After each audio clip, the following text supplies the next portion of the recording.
नमस्कार, मैं हूं आकांक्षा और आप देख रहे हैं आईबीसी 24 खबर 10 बजे में आप सभी का स्वागत है। देखते हैं खबरें विस्तार से और सबसे पहले बात करेंगे नगर निकाय चुनाव की। तो छत्तीसगढ़ नगर निकाय चुनाव में कांग्रेस ने बीजेपी पर बड़ी जीत दर्ज की है।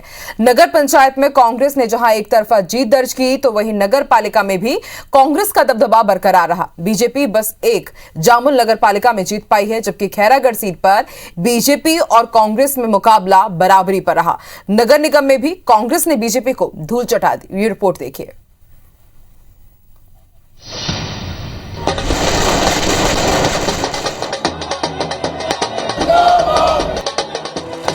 जश्न की ये तस्वीरें निकाय चुनाव में कांग्रेस की जीत के बाद की है। गुरुवार को प्रदेश के 10 जिलों में 15 नगरीय निकायों के चुनाव परिणाम आए, जिसमें सभी 6 नगर पंचायतों में से कांग्रेस ने एक तरफा जीत हासिल की। वहीं नगर निगम की बात करें तो बीरगांव नगर निगम में जबरदस्त मुकाबला देखने को मिला। किसी पार्टी को स्पष्ट जनादेश नहीं मिला है। यहाँ मेयर बनाने के लिए 21 पार्षदों की जरूरत है, लेकिन कांग्रेस के 19 पार्षद जीते हैं, जबकि बीजेपी 10 वार्डों में और 11 निर्दलीय प्रत्याशी जीते हैं। भिलाई और रिसाली में भी कांग्रेस ने दबदबा बरकरार रखा, जबकि चरोदा में बहुमत से 2 सीट पीछे रह गई। इन नतीजों को कांग्रेस अपनी उपलब्धियों और कामकाज का परिणाम बता रही है। छत्तीसगढ़ की महान जनता ने इन नगरीय निकाय चुनावों में सरकार की नीतियों उपलब्धियों पे मुहर लगा दी है।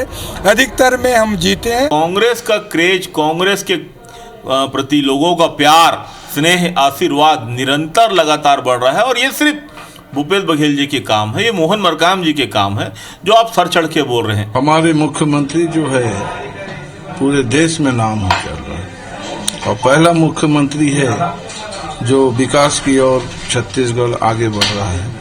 उसी का परिणाम है, सभी जगह हम जीत रहे हैं। आज छत्तीसगढ़ की जनता ने आज मोहर लगा दी कि पिछले 3 वर्षों में छत्तीसगढ़ की सरकार जो काम कर रही है, निश्चित तौर पे ये जनता का आशीर्वाद इस बात का घोतक है कि सरकार बहुत अच्छे दिशा में काम कर रही है।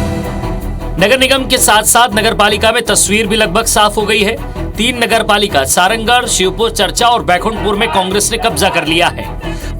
हालांकि जामुल नगर पालिका बीजेपी के खाते में आ गई है। उधर खैरागढ़ सीट पर रोमांचक मुकाबला रहा। पहले तो एक वार्ड में मुकाबला टाई हुआ और जब रिकाउंटिंग की गई तो कांग्रेस प्रत्याशी ने जीत दर्ज कर ली, जिसके बाद कांग्रेस और बीजेपी का 10-10 वार्डों पर कब्जा है। लेकिन बीजेपी इन नतीजों को लेकर सरकार पर सत्ता और धनबल के दुरुपयोग करने का आरोप लगा रही है। कहीं हमारे प्रत्याशी 2 वोट से हार रहे हैं, कहीं 4 वोट से हार रहे हैं और 10 वोट से नीचे जो प्रत्याशी हार रहे हैं, ये विशुद्ध रूप से सत्ता का दुरुपयोग है। इसीलिए ईवीएम मशीन का ये लोग उपयोग नहीं किए, क्योंकि इनको मालूम था कि ईवीएम मशीन के उपयोग करने से भाजपा की स्थिति सुदृढ़ होती।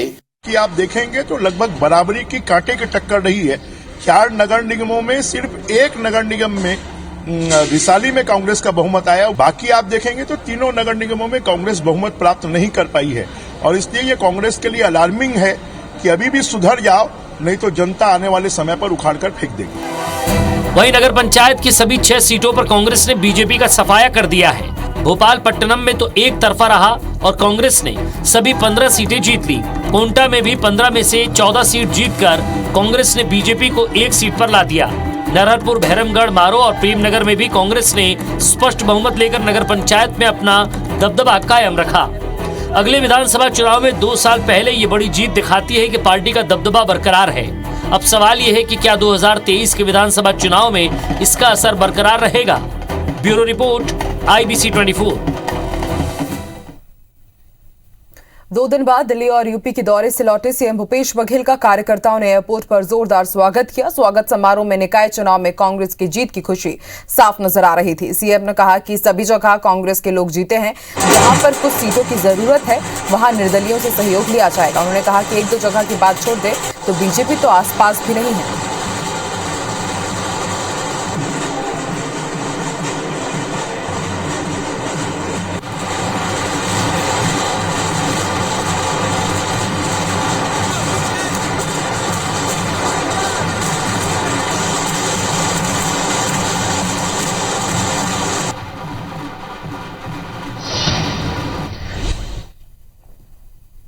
जो प्रभारी हैं वो सब देख लेंगे। सभी तरफ बहुमत है हमारा, सभी तरफ बहुमत है और जहाँ कमी है वो निर्दलियों के सहयोग से बन जाएगा। भारतीय जनता पार्टी तो आसपास भी नहीं है, एक आध जगह की बात छोड़ दीजिए, सब जगह बहुत पीछे है।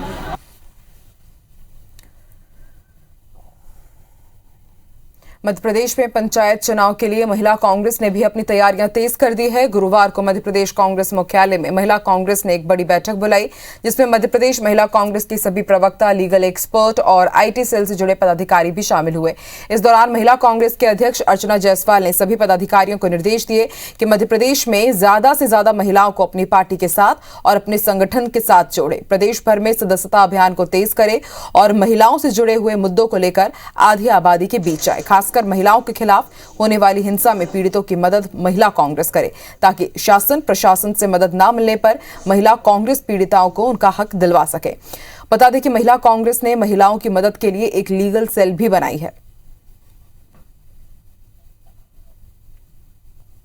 प्रदेश का मीडिया प्रभारी है, तो जेंट्स लोग को तो आप बहुत देखते हैं, परंतु हमने पहली बार ये व्यवस्था की है कि हर जिले में मीडिया का प्रभारी महिला भी होना चाहिए। तो महिला संबंधित जो जवाब होते हैं वो महिला दे सकती है और अपनी बात को रख सकती है कि कांग्रेस की क्या रीतियाँ चल रही है, महिला कांग्रेस भी क्या कर रही है या विपक्ष के रूप में अपनी क्या भूमिका निभा रही है।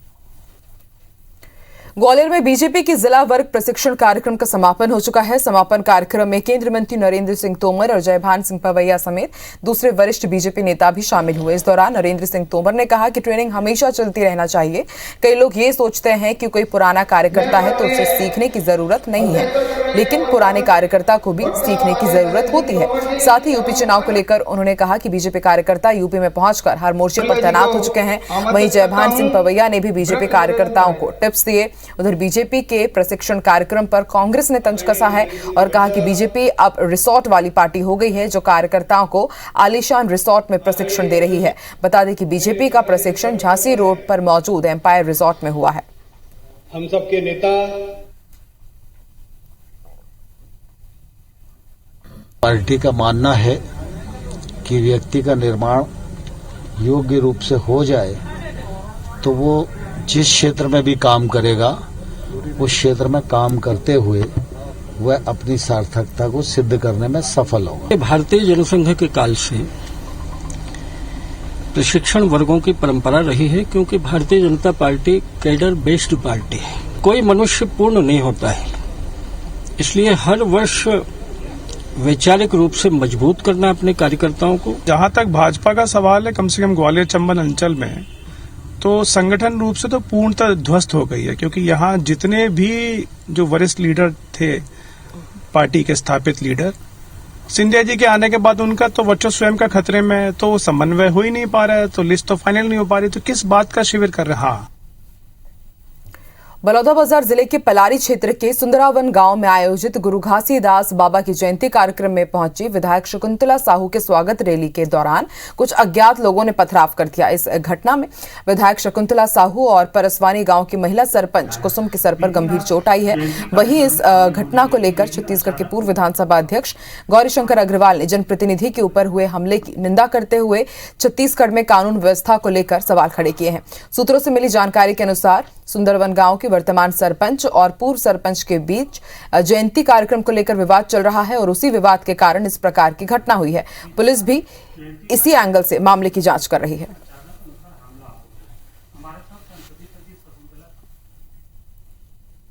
मुंगेली में महिला जिला पंचायत सदस्य ने जिला पंचायत सीईओ को मारने के लिए सैंडल उठा ली और जातिगत प्रताड़ना का आरोप भी लगाया। मिली जानकारी के मुताबिक जिला पंचायत सदस्य लैला ननकू भिकारी विसाख राशि स्वीकृत कराने के लिए जिला पंचायत सीईओ रोहित व्यास से मिलने के लिए पहुंची थी। इसी दौरान सीईओ के कमरे में किसी बात को लेकर विवाद हो गया, जिसके बाद जिला पंचायत सीईओ अपने कमरे के बाहर निकले, जहां पर नाराज लैला ननकू आईएएस अफसर को मारने के लिए सैंडल निकालकर दौड़ती हुई नजर आई। इसे बचने के लिए रोहित व्यास पीछे हटे। इस दौरान रोहित व्यास जब अपने बचाव में एसपी को फोन कर बुलाने की बात कहने लगे तो महिला सदस्य वीडियो में एसपी को भी देखने की बात कहती हुई नजर आई। बता दें कि मुंगेली जिला पंचायत में पदस्थ जिला पंचायत सीईओ रोहित व्यास साल 2017 बैच के आईएएस अफसर हैं, जिन्हें जातिगत प्रताड़ना का आरोप लगाते हुए लैला ननकू ने मारने के लिए सैंडल उठा ली। प्रभारी मंत्री के पास जाओ ऐसे करके बोले, और उसके बाद ये बोले कि चमार लोग कभी नहीं सुनोगे, ये करके बोले। 6 महीने हो गए स्वीकृति हुए, मेरे काम को स्वीकृति नहीं दे रहे हैं सर, रोक दिया। बार बार जाती हूँ तो अभद्र व्यवहार करते हैं सर। मेरे को ये बोले कि चमार लोग कभी नहीं सुधरोगे करके बोले, तो मैं गुस्सा से आकर मैं चप्पल।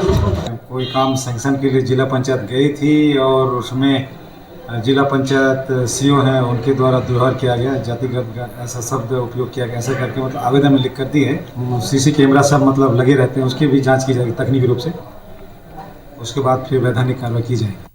आइए देखते हैं बिग न्यूज। मधुकुंज अगरबत्ती प्रेजेंट्स बिग न्यूज। अगरबत्ती हो तो मधुकुंज।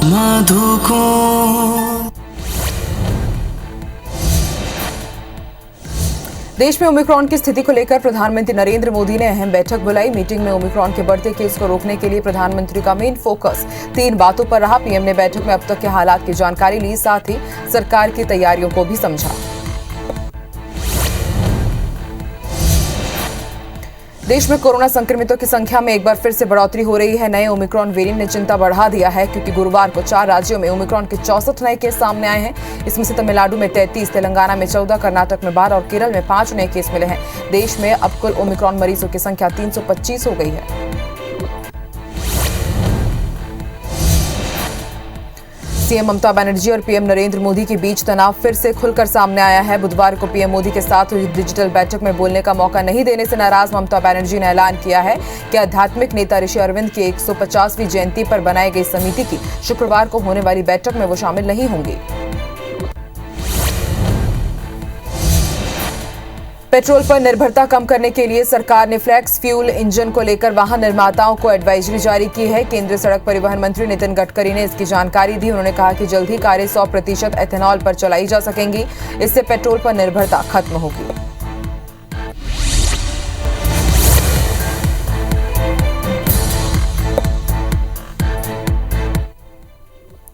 और आइए कुछ दूसरी खबरें देखते हैं। सरगुजा के परसा केते में प्रस्तावित कोल ब्लॉक के समर्थन में भी अब लोग सामने आ रहे हैं। ग्रामीणों का कहना है कि वो खदान खोलने के समर्थक हैं, ताकि उनका विकास हो सके। गुरुवार को कुछ लोगों ने खदान खोलने का विरोध में प्रदर्शन किया था, लेकिन स्थानीय ग्रामीणों ने प्रदर्शन कर रहे लोगों का विरोध किया। इसके बाद उन्हें दूसरी जगह जाकर प्रदर्शन करना पड़ा। खदान खोलने का समर्थन कर रहे लोगों का कहना है कि इससे उन्हें रोजगार मिलेगा, साथ ही क्षेत्र का विकास भी हो सकेगा। ग्रामीणों का कहना है कि कुछ कथित एनजीओ लोगों को बरगलाने का काम कर रहे हैं।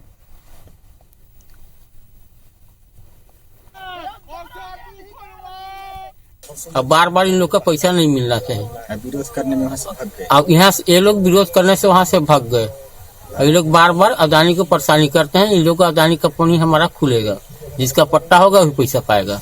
बेरोजगार चाहते हैं कि हमको जल्दी से जल्दी रोजगार मिल सके, और उन्होंने हमारी जनसंख्या को भीड़ देखते हुए उन्होंने वहां से भाग खड़ा हुए और हम लोग ने जमकर विरोध भी किया।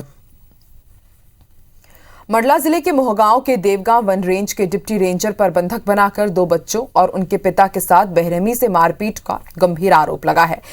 पीड़ित पिता का आरोप है कि डिप्टी रेंजर प्रदीप ध्रुवे ने अपने 3 साथियों के साथ मिलकर उसके 14 और 7 साल के बेटे को बंधक बनाया और फिर उनके साथ जमकर मारपीट की गई। इतने पर भी जी नहीं भरा तो रेंजर घर आ धमका और उसके साथ भी मारपीट कर दी। आरोप है कि डिप्टी रेंजर लोहे की रॉड से मारपीट करते हुए घसीटकर पीड़ित को अपने घर तक ले गया और उसके साथ वहां पर उसके हाथ पैर भी बांध दिए।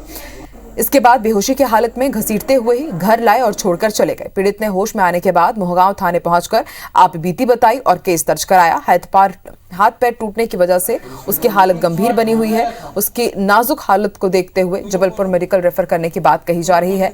जिला अस्पताल द्वारा जांच की जा रही है। बच्चों को तीनों को बंधक बना के और बैठा के अपने घर में रखे थे। तो घर से निकल के आए 4 लोग लोहा के पाइप और राड लेके। चारों लोग मेरे को मारने लगे थे और मोबाइल सब छीन के और आगे में डाल दिए। पैसा भी निकाल के ले गए। विवाद है, आपसी विवाद है। एक दूसरे से जान पहचान रखते, परिचित भी हैं। तो बच्चों के द्वारा कुछ आग वगैरह की घटना की गई, जिसकी फुटेज या वीडियो क्लिपिंग वगैरह भी आई है पुलिस के पास में। तो उसको लेते हुए कार्रवाई करेंगे और इसमें जो भी संबंधित उनको न्याय दिलाया जाएगा। रात 10 बजे में फिलहाल इतना ही। देश और दुनिया की तमाम खबरों के लिए आप बने रहिए हमारे साथ।